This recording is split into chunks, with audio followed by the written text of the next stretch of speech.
In this tutorial, I'm going to discuss a programming problem in which we have given two sorted array and we have to write a code to merge them in a sorted manner. So this is my array 1 in which four values are present and all of them are in a sorted order. And this is my array 2 in which five values are present and all of them are in a sorted order. And this is the result if I merge array 1 and array 2. This is the result I get, and this result is also in a sorted order. So in this tutorial I'm going to discuss a solution which has a time complexity of O n1 plus n2. So n1 and n2 is the length of array 1 and array 2, and the space complexity of O n1 plus n2. So this is the efficient solution of merging a two sorted array. So let me explain how we can solve this problem using code example and using visualization. So let us see how we can solve this problem.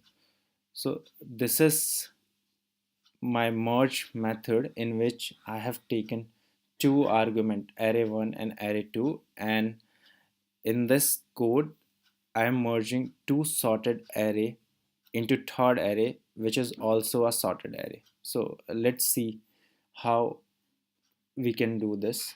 So this is my array 1 and this is array 2. So the length of array 1 is 4 and the length of array 2 is 5. So here I'm getting the length of array 1 and array 2, and then I have declared a new array which has the length of uh, ln1 len1 plus len2. So the length of array 1 is 4, the length of array 2 is 5, so the length of array 3 is 9, which is the length of array 1 plus length of array 2. Now I have declared three variables and initialize it to 0. So I represent array 1, j represent array 2, and k represent the array 3. And now I have run a loop and in which I have put a condition if I is less than length 1 and j is less than length 2. So this is important to check this condition as both the array may be of equal size or maybe not. So it's important. And so let's see how this code is working. So we have checked if the initial value of I is 0 and the initial value of j is also 0, and the length of array 1 is 4 and the length of array uh, 2 is 5. So this condition is true as I is less than the length of array 1 and j is less than the length of array 2. So here we are comparing if the value present at 0th index is less than the value present at 0th index of array 2. Yes. So what we do here is we just put the value in array 3 and incremented the count of length 1 and k. So now here the I points to this index and the k also points to this index and j still points at 0 index. Now we move to next element and we are comparing is 5 is less than the element present at 0th index of array 2. No.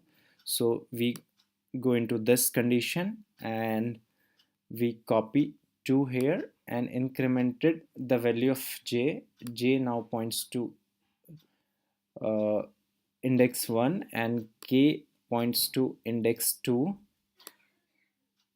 and I remains at I still points at index 1. Now we check in next iteration we check 5 is less than 5. So the value present at this index is 5 and the value present at this index is also 5. So no, we goes into this condition and we put 5 here and the value of j is incremented. Now it's points to 8. So the value of j is 2 here and the value of I is still 1 and the value of k is 3. So k point at this index now. Next, we are comparing, is 5 is less than 8? Yes, we copy 5 here and move the value of I to this index. So the value of I is 2 now. So in next iteration we check, is 6 is less than 8? Yes. So we copy 6 here and the value of I points to 7. Now the value of I is 3. And is 7 is less than 8? Yes, we copy 7 here and incremented the value of I to 4. Now see this condition, if I is less than length 1, so the value of I is 4 now and the value of length 1 is 4. So 4 is less than 4, no, so this condition uh, is false and we have copied all the element of array 1, but still we have 3 values left in array 2. So now let's move to this condition. Here what I'm checking is I is less than length 1? No. So we have already copied all the values of array 1 in array 3.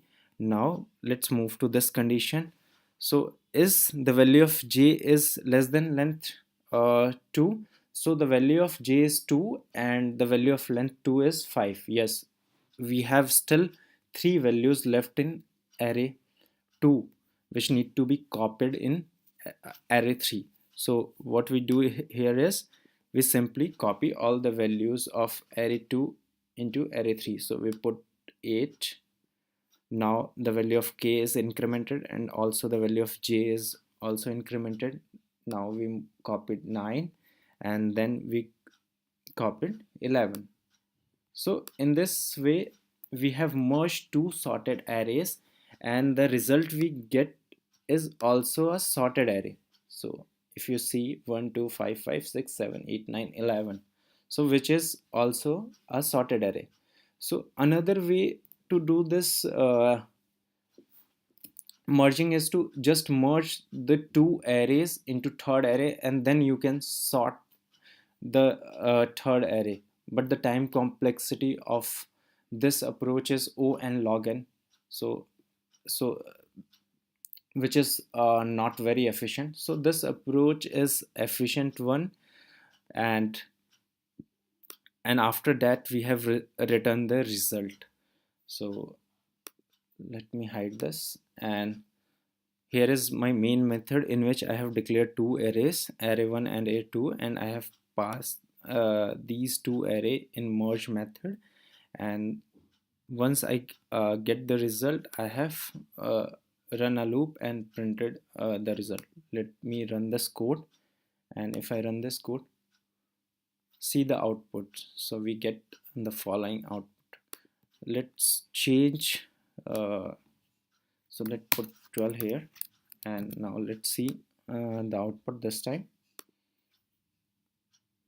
and see we have 12 comes at the last. So this is how we can merge two sorted array in an efficient way. And for more such programming tutorial, you can subscribe our YouTube channel, or you can visit our website, which is https://webrewrite.com. That's it for this video. Thanks for watching this video.